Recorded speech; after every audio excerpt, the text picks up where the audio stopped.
Hey guys, we're going to go back to page 2 and finish reading the section called Blazing a Westward Trail. Yesterday we learned about the Louisiana Purchase and how Jefferson bought all of this land for $15 million, which doubled the size, made it twice as big, made the United States twice as big. Today we're going to read Explorers Wanted. President Jefferson needed someone to explore the land for a river route to the Pacific Ocean. He knew a man who would be perfect for the job. Meriwether Lewis worked for the Army. Lewis was smart and had experience exploring land. Jefferson sent him and told him about the plans. Lewis said yes and started getting ready for a long journey. Lewis spent hours talking with Jefferson about the plans.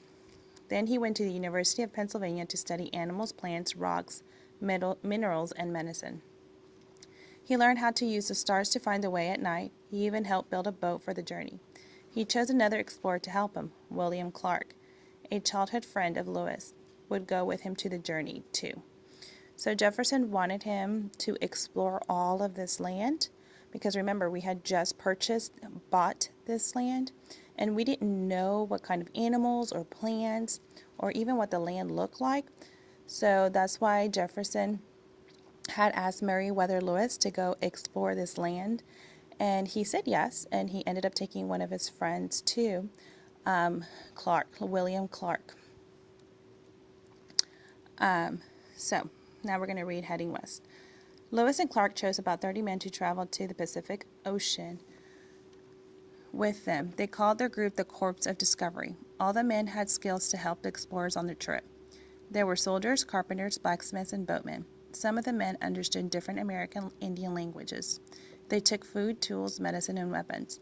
They also brought along beads, ribbons, mirrors, and kettles to use as gifts for American Indians, for the American Indian groups they met. In May 1804, Lewis and Clark and their men headed west to St. Charles, Missouri. They had no maps to help guide them. They followed the Missouri River. Lewis and Clark wrote in their journals every day. They made maps of the land as they traveled.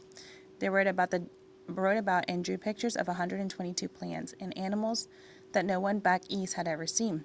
The new group saw buffalo and grizzly bears for the first time. So Lewis and Clark, as they were traveling through this land right here, they had a journal, and they were writing down everything they had seen. So that way, when they returned, people could see what was in this land, and people would want to move out into this land. Home at last. The Corps of Discovery traveled for 2 years, 4 months, and 10 days. They made it all the way to the Pacific Ocean before heading home. The journey covered almost 8,000 miles. Lewis and Clark shared their journals and maps. Other people now headed west to start a new community.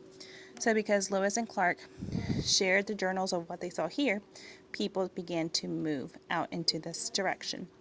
Now go ahead and take out your gray sheet that I have, and you're going to do the questions on the board.